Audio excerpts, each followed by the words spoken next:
Yeah.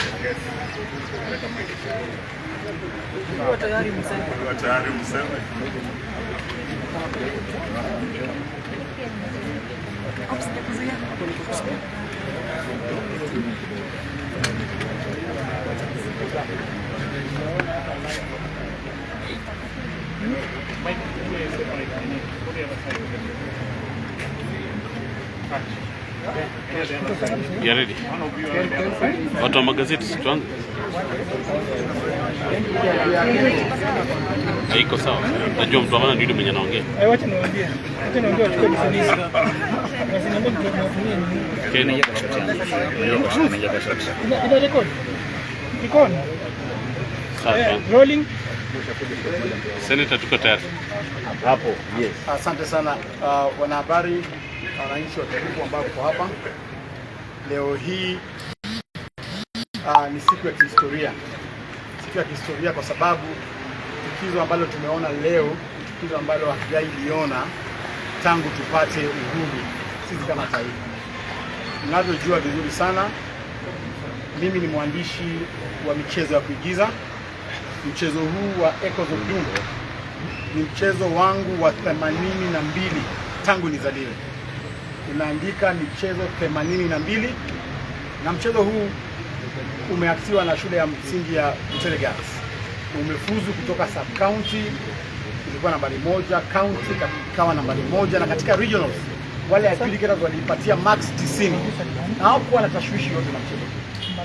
Lakini vile tulirudi shule, yule mkubwa wa shule aliniambia kwamba wale watoto wamesema kwamba imesemekana kwamba hawawezi enda kwenye nationals kwa sababu mchezo huo ni wa siasa na unaharibia viongozi fulani ajina na hautaruhusiwa kuperform. Ngamuza, unatoa wapi masuala kama haya na ilhali ni haki ya wanafunzi kuperform? Akaniambia kwamba orders from the above. Bila nilifuatilia kupitia Regional Director of Education, akaniambia yeye amepata orders kutoka State House kwamba mchezo huu usiperformiwe mahali popote. That is when nilichukua mawakili wangu, wakili Ken Chesa na wakili Usiega Edgar, kwenda kotini kuhakikisha kwamba wamehakikisha mchezo huu umefanyika. Koti ilipeana order na tumekuja nayo jana. Jana vile tumefika kule, wamekataza watoto kufanya rehearsal yoyote. Wamefungiwa kwa chumba kimoja na wakaambiwa wasitoke pale, chakula wanaletewa pale na wasijaribu hata kupitia mistari ya play hiyo. Mimi mwenyewe nikafungiwa nje, nikaambiwa siwezi ona watoto. Polisi karibu 50 walikuja wakanishika, wakanileta hapa kwenye Nakuru Central Police Station. Lakini baada ya muda mchache wakanitoa tena na Subaru, wakaniweka kwenye buti ya Subaru, wakanipeleka kwa msituni. Tumetembea nao masaa 4 usiku kwenye buti ya Subaru. Hawaniambii niko wapi, lakini zilikuwa eneo za Baringo, mahali penye hata hakuna barabara, hakuna mtu, hakuna lami, ni katikati ya kichaka. Wanakuacha kwenye buti, wanatoka kule nje, wanaanza kuongea kwa masimu. Ilikuwa jambo la kuhofia kabisa. Lakini mwishowe wakanileta sasa pale Elda Maravini Police Station, kama karibu kuna kucha. Wakanitupa pale bila maandishi yoyote. Leo asubuhi nimeuliza makosa yangu ni nini, hawajaniambia makosa yoyote. Na nikaambiwa kwamba nimeachiliwa unconditional. Mimi ningependa kusema kwamba mtu ambaye ako nyuma ya matendo haya yote sio Regional Director of Education, sio drama officials, sababu drama officials walihakikisha kwamba play hii imeperformiwa kutoka sub county. And I want to thank the drama committee for ensuring that these girls have been given the right platform. Mtu ambaye ako na shida na huu mchezo ni William Samoei Ruto. And we must call him out, we must call out Mr. President. Sababu huyu ni jamaa ambaye anaogopa kuambia ukweli. Na mchezo huu rais, ni mchezo ambao utakusaidia wewe rais wa jamhuri ya Kenya. Ni mchezo ambao unakufundisha jinsi vile kufanya kazi. Ni mchezo ambao unakuambia yale matakwa ambayo wananchi wa Kenya wanataka. Mchezo huu unaangazia masuala ya vijana ambao wanaitwa almaarufu Gen Z. ambao wanataka nchi yao iwe na universal healthcare ambayo inafanya kazi, sio SHA ambayo wanafunzi wengi wanaenda kwenye hospitali wanapata SHA ifanyi kazi, wanakufa, wanarudishwa manyumbani zao kama ni maiti. Hawa wasichana wa Butere Girls wanakuambia wewe rais kwamba hiyo SHA ni lazima itafanya kazi, upende usipende. Jambo la pili, hawa wanafunzi wanatuelekeza kwamba wanaelekeza good governance free of corruption. Wanasema kwamba hawataki mambo ya ufisadi Kenya hii. Kama watu wako hawezi kuambia, basi wanafunzi wa Butere walikuwa wamekuja leo kukuambia they want a country that has got good governance and that is free from corruption. Jambo la tatu, hawa wanafunzi wanataka ile education system yao iwe education system ambayo inawasaidia. Tumeona tuko na shida mingi ya CBC, tuko na shida mingi ya university funding model. Mchezo huo unaangazia Gen Z ambao wanasema kwamba wangependa rais uangazie masuala ya masomo. So shida iko wapi bwana rais? Paka unapiga watoto na tear gas. Jana mlitumia live bullets kwa sababu wamefanya mchezo wa kuigiza. Na mchezo huu hawajataja jina lolote. Mchezo huu umewekwa katika setting, fictional setting kule Middle East ambayo inaitwa the Royal Velvet Emirates. Sasa wewe Ruto ulikuwa rais wa Royal Velvet Emirates siku gani? Hawa watoto hawaongei directly juu yako. Wametumia majazi, jina za majazi, symbolism, idioms, metaphors. Wanajienjoy tu wakicheza kwenye mchezo. Kama watoto wanakogopesha hivi. Sasa je, sisi tukikuandama 2027 si utaua kila mtu katika nchi hii? So I want to call the international community to step into this matter because the rights of the children have been infringed and it's only the international community that will salvage us. Mimi nashukuru sana waheshimiwa ambao wamesimama kidete, Mheshimiwa Eugene Wamalwa, Mheshimiwa Rigathi Gachagua, Mheshimiwa Eugene Wamalwa. Nashukuru sana hata chama cha ODM nimeona wametoa statement ambayo kukashifu mambo hii. Nimeona Raila Odinga ameongea, nchi yote inaongea, and we are here to ensure that the president must listen to us. Mimi ningependa kuomba mawakili wangu, tafadhali do whatever you can do to ensure that this play is performed.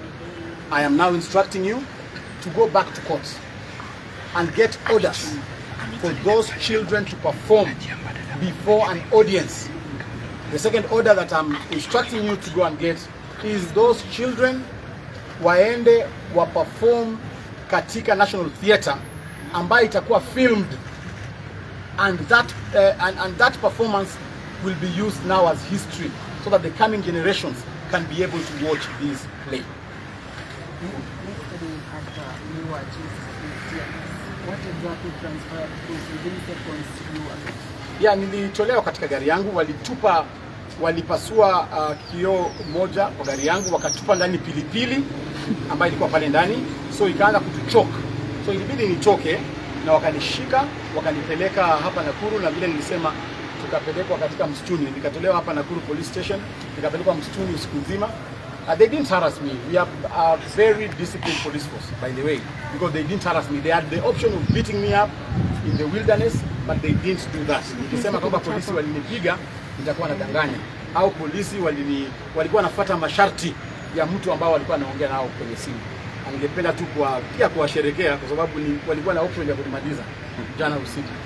Umezungumza na cast yako kwa sababu baada ya kurushiwa tear gas kuna baadhi ambao walitoka na haijulikani walipoenda. Sasa hivi wako vipi na hali yao iko vipi? Sijazungumza nao kwa sababu hawaruhusu wale wasichana wa interact na mtu yeyote.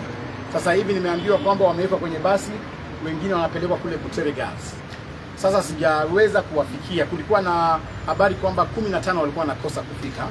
So wale 15 ningependa kuripoti kwamba wazazi watulie, kwamba hao watoto walijipata walijipeleka kule kwenye camp yao na wamefika kule. I have a very competent cast, ile cast ambayo inajua kutumia akili, and I want to take this opportunity to celebrate the heroines of Butere Girls. It will be inscribed in history that you are there when the history of this country was being written, and I want to take this opportunity to celebrate you and tell you that as a nation you are loved. Asante sana. Labda hili ndio leo linamaanisha nini kwa drama festival? Hii tukio kwanza ni kusema kwamba hatutaki interference na the political class ama the administrators katika Kenyan National Drama Festival. These are festivals that we celebrate. These are festivals that has nurtured some of us.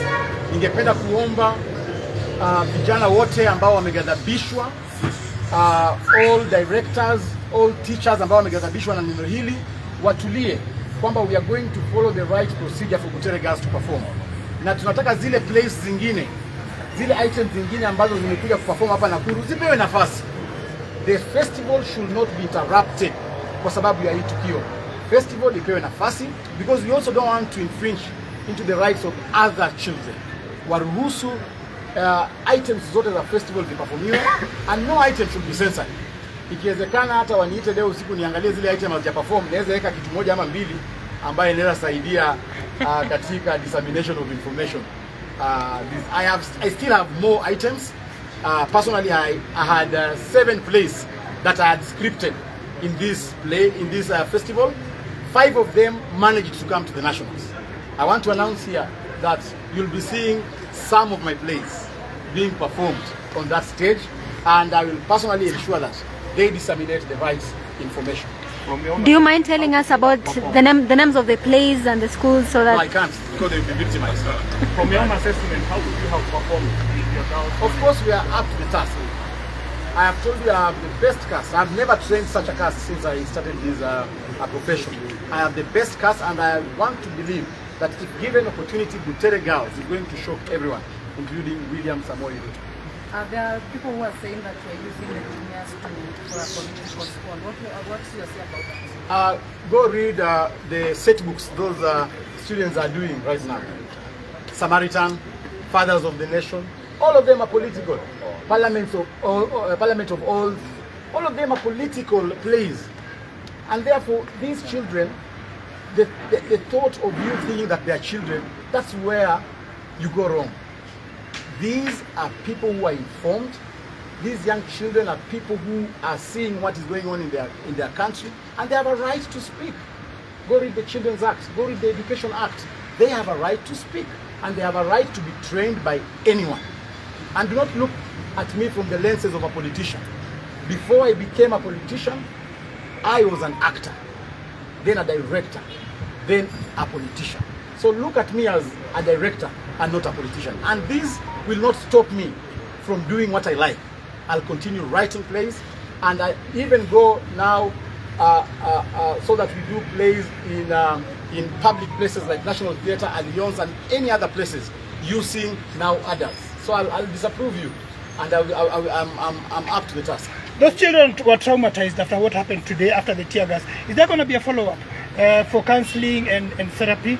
Of course, we request that the teachers of Butere girls should organize a counseling session for these children. We should get a professional counselor who will take them through and also try to bring them back into their right senses so that they can also concentrate in their academics, because some of them are sitting for their national exams in 4 or 5 months from now, and therefore I would like to ask the principal of that school and any other person who can access the children to ensure that they get a professional counselor to counsel them and bring them back to normalcy. When you look at the best, when you look at that, do you think if it won, it had a chance of going to state head? Is that have been the prediction? And I think I had not intended to say this, but I have instructed my lawyer to get an order for that play to be performed at State House. So we want to see if the president will defy a court order, and we want to see if the president will run out of State House. So I think, and I'm sure we are going to get that order. I'm sure the courts are watching, and the courts are with us. Thank you. So, thank you very much. One is that just like Senator Malalah has said, the government is in violation of the rights of the children and the students of Butere girls, and we have instructions to pursue remedies under these violations. It's imperative for us to understand that the government has violated the very basic education regulations 2015, which asks that the government ensures children participate in curricular activities, including drama and any works of art. It was on that basis that the court ordered that the play be staged, and the government has not adhered to that court order. Government has violated Basic Education Act 2013. Government has violated the Children's Act as well as the Constitution of Kenya. So we are going back to court to cite all the players for contempt. In law, ignorance is no defense, and all people who are involved in this will face the consequences of the law. Right from the principal Butere girls, who was issuing unconstitutional, illegal and retrogressive directions from the time the students left up to the time they were ordered to go back to Butere, to the regional director of Education Western Province, who acted out of ignorance in implementing the orders of his bosses, to the PS, all of them, the heads must roll. If we would not get justice from the Kenyan executive, because the judiciary has already done justice by allowing the play and issuing the orders that have been disobeyed. We are, as a state now, we are in violation of our international obligations, observing the treaties that we have signed and executing them in good faith under the doctrine of Pacta Sunt Servanda, that honor the provisions of the treaties that you've signed in utmost good faith. We have violated the provisions on the Convention on the Rights of the Child, as well as the provisions from the African Charter on the Rights and Welfare of the Children. We have international remedies that we are going to pursue to ensure that these children are compensated, that our state actors are condemned, and they lose international credibility. I want to thank Senator Malalah for standing strong, even in the wake of blackmail, in the wake of frustrations, to ensure that the rights of the children are upheld. And as he has rightly said, we have a reason we call the house on the hill State House. It is not a state home, it's a state house. Every Kenyan reasonably can access that state house and do what the regulations require them to do. We will be moving to court for contempt, and we will be saying that the orders of this court were not respected. And even if the drama festivals are ended, it must be ordered that Butere girls students be given an ample opportunity to stage this play to the public and any other Kenyan who might have been interested in watching it. And if Kenyans sitting at such a forum approve it, then it will have to move to State House and be presented in gala posthumously. Even if you died on a voting day, you can still become an MP posthumously before a by-election is held. I then invite my learned senior, the Honorable Eugene Wamalwa, with whom we work together to also comment on this subject. Thank you. Wakili Bushega. Thank you for this opportunity. My name is Bushega. One, the right, the freedom of expression as captured under Article 33 of the Constitution of Kenya is explicit. The same had been given sound and basis by the courts of law, Lady Justice Okwanyi. The government has acted in impunity, disregarded the same, and ensured that the girls have not performed. Of course, the law provides recourse in terms of pursuing contempt. Simultaneous with that, Senator Malalah has been arrested and detained in Communicado. That falls under false imprisonment. Certainly we'll pursue that and ensure that justice is done. At this point, I can guarantee that the law as it is, in terms of the constitutional strictures, is well captured, is well elucidated, and we are hopeful that with the judiciary that we have, at the end of the day, the girls and everyone shall have his and our way. Thank you so much. Thank you very much. I think let me start by saying Paule to my brother, Senator Malalah. He's gone through a lot of trauma since yesterday in this beautiful city of Nakuru. He was hunted down like an animal yesterday, and he was just in this town as a coach coming to prepare his team for a crucial match today, Butere girls. After being arrested here, he went to Eldama Ravine. We've just come back from Eldama Ravine police station where we secured his release. and we want to celebrate the girls, Butere girls, our heroines today. They're on their way to Butere. Honorable Kalasinga Majimbo has just met them.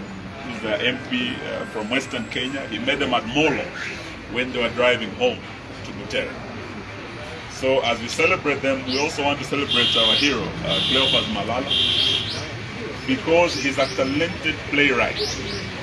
Apart from the action that our team of lawyers will be undertaking from tomorrow, whether it's pursuing the issue of false imprisonment, the manner in which he was imprisoned falsely, and he has been released without any charges, which means it was just pure harassment from the police. We will not allow Kenya to go back to the dark days of being a police state where police harassment was the order of the day of any critic of that government. That will not allow. Secondly, Bwana Malala, we want to assure you that you're one of the most intelligent minds that we have when it comes to playwrights. Before you, there were great playwrights like Ngugi wa Thiong'o. We had Professor Butere who were forced to go to exile from this country because they were very brilliant and they wrote very beautiful plays. The Devil on the Cross, I Will Marry When I Want. These were all banned. But that state, the police state that we had, did not just ban plays. They followed and actually detained Kina Ngugi wa Thiong'o. They had to leave this country. My brother Cleo, God has blessed you with a talent. Fear not. Continue being creative and continue growing talent in our country. Not just Butere girls. There are many schools here in Nakuru County, Nairobi and others. You are national heroes of today, apart from our heroines from Butere. This is one thing we want to say for the international community. We have seen a state sliding back into dictatorship, led by one William Samoei Arap Ruto. If we do nothing, we would lose all the gains we have made since we inaugurated our Constitution in 2010. Freedom of expression, freedom of thought, freedom of conscience. These are fundamental freedoms guaranteed by our Constitution. But today, they are being violated by this state. If you can stop little children from telling their story about a failed education system, they are either the beneficiaries or victims of failed policies. If they're saying SHA is not working, it's not just SHA. We had the EduCare, where we had healthcare for our children in schools. This was removed. So if they're feeling the pain, they're the wearers of the shoe and they want to tell them through their talent, why stop it? What kind of a government fears its own children? What kind of a government that fears its own citizens? This is a government that is even afraid of its own shadow. It's not worth being called a government. But we are going to go to court to ensure that their rights are protected. Not just courts, we would like this matter taken to Parliament. And I'm very pleased that the Honorable Kalasinga Majimbo MP Kabuchai is here with us. And he has said he's going to take this matter to the floor of the House. So from Nakuru City, what has happened here will not end here. It will be taken to our courts. It will be taken to international courts. It will be taken to our Parliament. And it's a matter that will not rest here. May I invite the Honorable Kalasinga Majimbo to come and say a few words. Thank you very much, Waziri. I think I'm one very disturbed member of Parliament, ladies and gentlemen. Yesterday night when I was watching news, I think in particular I was watching CitizenTV, I was touched by the brutality the police were handling the journalists, particularly a lady who was carrying live news, live citizen. The girl was teargassed 3 times. But I want to say that's a very brave lady. She stood firm. Yes, the Marianne, she stood firm. She was teargassed, she was beaten, but you could still hear the voice. The pictures disappeared on the screen, but the voice was still heard. She was working for this nation. I think where we have reached the freedom to be gained, we must regain it again. And we must go back to the floor of the House, as I've just said. We are going to raise this matter and going to request for a statement from the minister to explain actually, where were these distractors when these girls were performing on the sub-count level? Where were they when they were performing on the county level? Where were they on the regional? Now they are on the national. When did they know that this is a wrong play? That is the question. One the minister to explain to us, if somebody was sleeping on duty, then who first slept on duty? But when the girls come to tell you that, please look here, the Linda Mama is gone. Our mothers can never deliver like they were delivering before, free of charge. And then a husband being given a child, these are bundles of joy. Now it's not there. If the new funding in more, the students are suffering. I raised a question on the floor of the House the other day, which I was asking, why do we place students, we call it COOPs, it places students in private universities and state universities. Those in private universities don't benefit from the fund of the government. And you see, you get the same grade. Those are questions these kids are asking. I came here to stand in solidarity with my brother Malalah. Cleophas Malalah, we are not in the same political party, no. We are not from the same counties, no. But we share the mind. We are the same age set. We share a vision. We have a longer period to stay in this country. We can't ruin it. I want to say this here today, like I am a Kenya Kwanza member of parliament, but I'm known for being a rock MP. I voted no on the first finance bill, you know. I voted no on the second finance bill, you know. I refused to fight Kashagwa, you know. So today I'm saying I'm refusing this bad act to take it to our kids.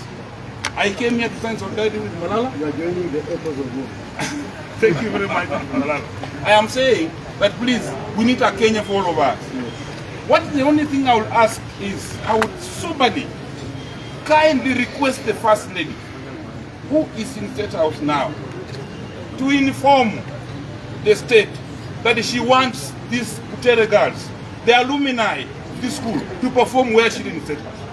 Let her sit and watch the girls of her former school perform. I think she's proud of her, if indeed the First Lady, with the respect we give you, if you still have that respect, kindly see this matter now, step in it, let your girls who used to the same school come and do in State House. In fact, we want these girls now to perform in a bigger arena for Kenyans to watch, because now every Kenyan is asking himself, what were they going to perform? Now that they have blocked, they have made every party in Kenya know that surely these girls at a point, we want to listen to them. But listening to these girls will support and make students not go on strikes. Sometimes these youth ventilate by saying they might speak and feel free, and you don't get strikes and problems in this country. This is the only way to listen to Gen Zs in this country. Gen Zs must be listened.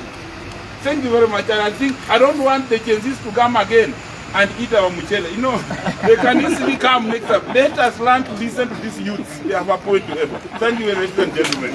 I think the only thing I would want to add is, apart from raising the question, Honorable Galasinga Majimbo, you can ask your speaker to invite Butere girls to come and perform in Parliament. That can be allowed.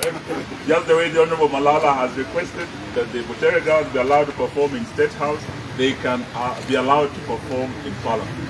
But I would also just add that Rachel Ruto, our First Lady, wherever you are today, you are an alumni of Butere girls. What happened to the girls today? Yours should be the first voice to condemn as a mother. Those girls should not have been traumatized the way they were, and they should not be crying on their way back to Butere. Would like to see you not just apologizing on behalf of your husband and his government, but also ensuring that Butere girls comes to perform at State House. Let it not be, don't be like Marie Antoinette, who was saying when she had noises outside the gate, that if there is no bread, why can't they eat cake? It's because the king and the queen are out of touch with reality. You and your husband might be out of touch with reality. Let Butere girls come and tell you, SHA is not working. And I listen to them why they are saying it. The university funding model is not working. Let them come and tell you, don't be afraid of our children. Asanteni sana. I want to, Kanja, just a minute. I want to inform the head of the security in this country, that when I've been coming from Kabuchai to Nakuru right now, I have met Butere girls in a bus being escorted with 4 Land Rovers as if they are prisoners. Those girls are free. They are supposed to stay where they want to stay. I've met them at the junction of Edama Ravine. The bus is going back to Western with 4 Land Rovers full of policemen with all guns pointing at the bus. Are they our Al-Shabaabs? Those are our girls. They are students from my constituency. I take pride in them. We must find the truth what is going on. Thank you.